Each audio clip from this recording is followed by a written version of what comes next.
கோயம்பேடு சீமாத்தம்மன் நகர் விநாயகர் கோயில் தெருவை சேர்ந்தவர்தான் மைக்கேல் துரைபாண்டி, வயது 52. இவர் ரியல் எஸ்டேட் புரோக்கராக வேலை செய்து வருகிறார். இவருடைய மனைவிதான் பொன்மாலா, வயது 43.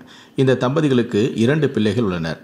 இவர் தன்னுடைய வீட்டில் கீழ்த்தளத்தை காஞ்சிபுரம் மாவட்டம் வந்தவாசி தாலுகாவை சேர்ந்த வெங்கடேசன் என்ற 36 வயது கொத்தனாருக்கு வாடகைக்கு விட்டிருக்கிறார். இந்த நிலையில்தான் முதல் தளத்தில் உள்ள வீட்டின் மாடிப்படியில் கீழே விழுந்து கிடந்தார் மைக்கேல் துரைபாண்டி.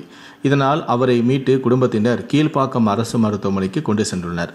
அங்கு அவரை பரிசோதனை செய்த டாக்டர்கள் மைக்கேல் துரைபாண்டி ஏற்கனவே இறந்துவிட்டதாக தெரிவித்துள்ளனர்.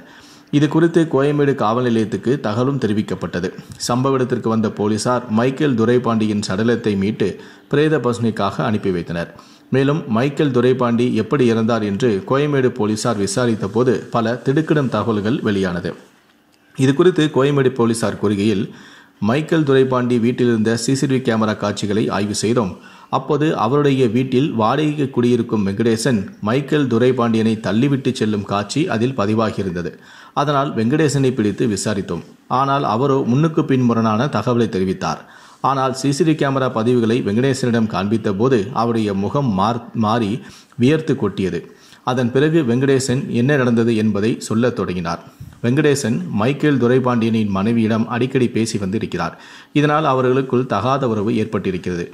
வீட்டில் கணவனும் பிள்ளைகளும் இல்லாத போது வெங்கடேசன் 2வது மாடியில் இருக்கும் வீட்டின் உரிமையாளரின் மனைவியான பொன்மாலாவுடன் அடிக்கடி உல்லாசமாக இருந்து வந்திருக்கிறார்.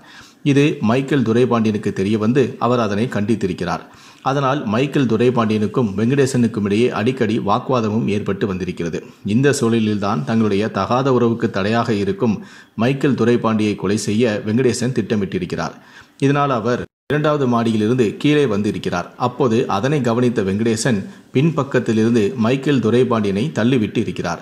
அதில் நிலைத்தடிமாறி மைக்கேல் துரைபாண்டியன் தலையில் காயம் ஏற்பட சம்பவ இடத்திலேயே கீழே மயங்கி விழுந்திருக்கிறார். இதையடுத்து வெங்கடேசன் அங்கிருந்து தப்பி ஓடிவிட்டார். மைக்கேல் துரைபாண்டியன் மாடிப்படியிலேயே கீழே விழுந்து கிடந்ததால் அவர் கால் தடுமாறி விழுந்திருக்கலாம் என குடும்பத்தார்கள் நினைத்திருக்கிறார்கள். ஆனால் சிசிடிவியில் பார்த்த பிறகே வெங்கடேசன் தான் தள்ளிவிட்டு அவரை கொலை செய்த சம்பவம் வெளிச்சத்துக்கு வந்துள்ளது. இதையடுத்து வெங்கடேசனை கைது செய்து விசாரணை நடத்தினோம். விசாரணைக்கு பிறகு அவரை தற்போது நீதிமன்றத்தில் ஆஜர்படுத்தி சிறையில் அடைத்திருக்கிறோம் என போலீசார் தரப்பில் இருந்தும் தெரிவிக்கப்பட்டுள்ளது.